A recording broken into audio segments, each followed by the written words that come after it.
जय हिंद, जय श्री राम दोस्तों। आज मैं इस वीडियो में आपके साथ शेयर करने वाला हूं अपने एक्सपीरियंस कपिंग थेरेपी के।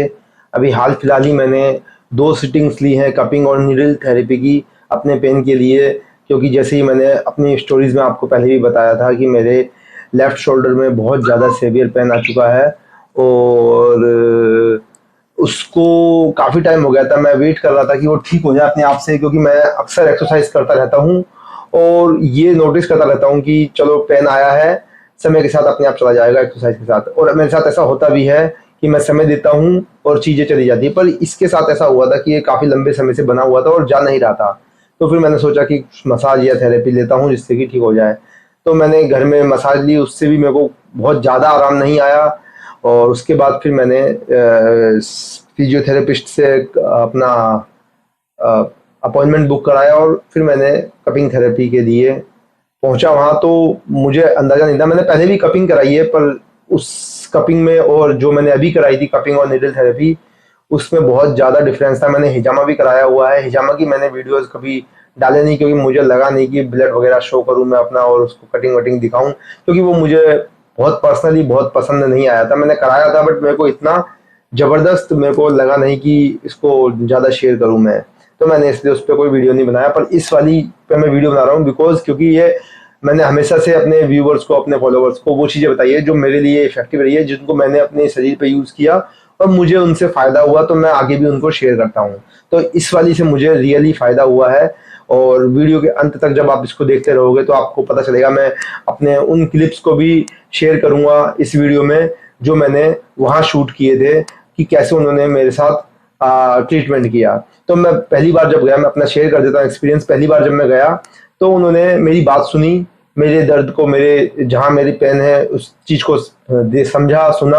और उसके बाद उन्होंने अपना एक्सपेरिमेंट किया बॉडी के साथ। वो अपनी बॉडी को, मेरी बॉडी को कम्प्लीटली उन्होंने चेकअप किया, छोटे छोटे मूवमेंट्स कराए मुझसे, जो मुझे पर्सनली बहुत पसंद आए, क्योंकि उन्होंने मेरी बात सुन के ही अपना ट्रीटमेंट चालू नहीं किया। उन्होंने अपनी तरीके से देखा कि कहाँ मसल्स में प्रॉब्लम है। तो मेरे को शोल्डर में फ्रंट में प्रॉब्लम थी कि मेरे को हाथ उठाने में या कई बार एक्सरसाइज करने में, सुबह जब बॉडी ठंडी रहती है, सुबह सुबह उठते हैं तो उस समय मुझे सेवियर पेन रहता था। और जैसे जैसे मैं एक्सरसाइज करता था या वार्म अप करता था, उसके बाद मैं एक्सरसाइज करता था, जितना मसल मेरा गर्म होता था उतना ये पेन कम होता चला जाता था। तो मैंने जब उनको बताया ये बात, तो उन्होंने बहुत छोटे छोटे मूवमेंट्स मेरे नेक के, मेरे शोल्डर के, मेरे हाथ के, मेरे कमर के छोटे छोटे मूवमेंट्स कराए। और उनसे उन्होंने देखा कि कहाँ डिसेबिलिटी है मसल्स में, कहाँ कहाँ प्रॉब्लम है। तो जो उन्होंने फिर बाद में मुझसे शेयर की बात, कि जैसे आप इस वीडियो में देख सकते हैं जो मैं शेयर कर रहा हूँ, तो उन्होंने मुझे बताया कि मेरे अपर बैक स्कैपुला के रीजन में प्रॉब्लम है। जो यहाँ पेन आ रहा है उसका रीजन पीछे है। तो उन्होंने यहाँ से मुझे मतलब चेक किया और यहाँ मेरे को एक्चुअल प्रॉब्लम बताई कि इस रीजन में आपको एक्चुअल प्रॉब्लम है और उसकी वजह से यहाँ आपको पेन आ रहा है। ठीक है, तो पहले उस हम रूट कॉज को ठीक करते हैं, ना कि पेन की तरफ देखते हैं। तो पेन अपने आप ठीक हो जाएगा अगर आपका रूट कॉज जो है उसको हम इम्प्लीमेंट कर सकें, उस पर कुछ काम कर सकें, उसको देख सकें। तो उन्होंने उसी हिसाब से कपिंग करी। आप देख सकते हो यहाँ पर भी अभी मेरे मार्क है। ये देखिए, ये कुछ मार्क मेरे अभी भी यहाँ पर बने हुए हैं चेस्ट पे, और बैक पे भी है कुछ मार्क्स। तो और ये टैपिंग भी है जो उन्होंने मेरे मसल को पुल करने के लिए कर रखी है। कि 3 दिन हो गए, अभी मैं सेकंड सिटिंग लेके आया था तो उसको करीब 3 दिन हो गए हैं, और फर्स्ट सिटिंग मैंने करीब 10 दिन पहले ली थी। तो 10 से 15 दिन के बीच में उन्होंने मेरे को 2 सिटिंग दी। और मैं अभी कह सकता हूँ हाल फिलहाल कि 2 सिटिंग में मुझे 70 से 80% फायदा है।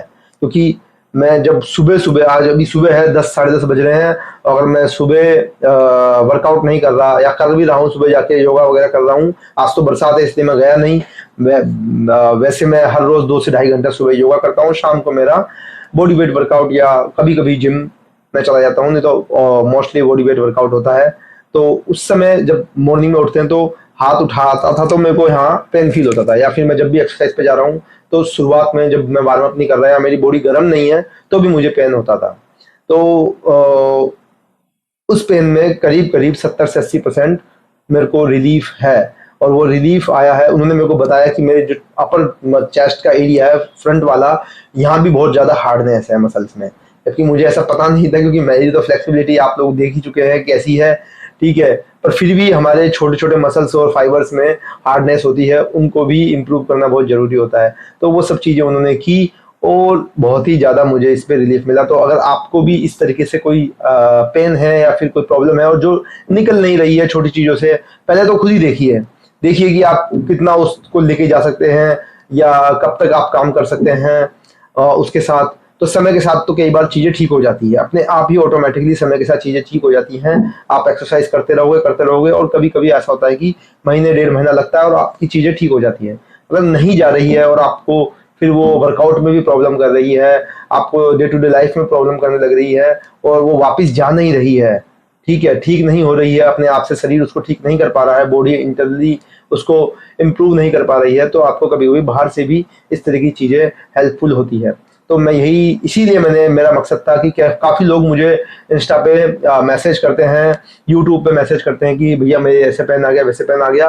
तब तक मैं खुद उस चीज़ को फील नहीं कर पाता, तो मैं कैसे सलाह दूँ जबकि मेरी बॉडी पे मैंने उसको फील नहीं किया है।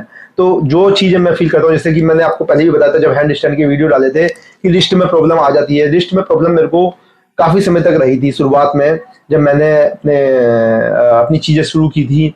तो शुरुआत में मुझे रिस्ट में बहुत प्रॉब्लम आई, पर रिस्ट के लिए मैंने कुछ ज़्यादा खास किया नहीं। जब भी मैं वर्कआउट करता तो मैं रिस्ट को रैप कर लेता था अच्छे से और उसके बाद वर्कआउट करता था और रिस्ट अच्छे से गर्म करता था।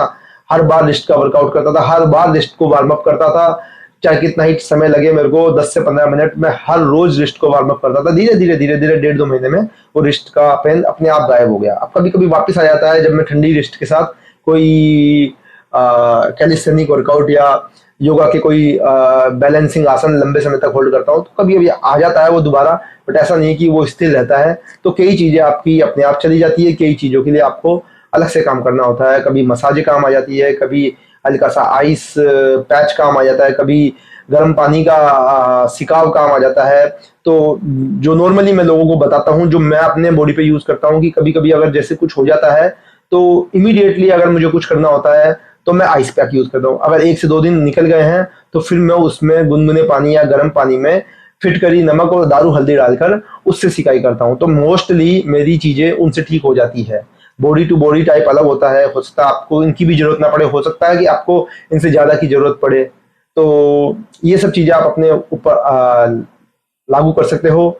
तो जो चीज मैंने अभी कपिंग कराई, ये मेरे को थोड़ा सेवियर पेन हो गया था, इस वजह से मेरे को करानी पड़ी, और कराई तो मेरे को इफेक्ट पड़े, इसलिए मैं ये वीडियो आपके सामने शेयर कर रहा हूँ, कि आपके लिए बना रहा हूँ कि आपको भी अगर कुछ ऐसी प्रॉब्लम है तो आप भी इन सब चीज़ों को कर सकते हो। अगर आप कहीं दूसरी जगह रहते हो, मैं दिल्ली में रहता हूँ और जिन जगह से मैंने कराया था, मैं किसी का प्रचार नहीं कर रहा, उन्होंने मुझे कोई पैसे नहीं दिए, मैं अपनी इच्छा से कर रहा हूँ, इसलिए मैंने अभी तक उस जगह का नाम नहीं लिया।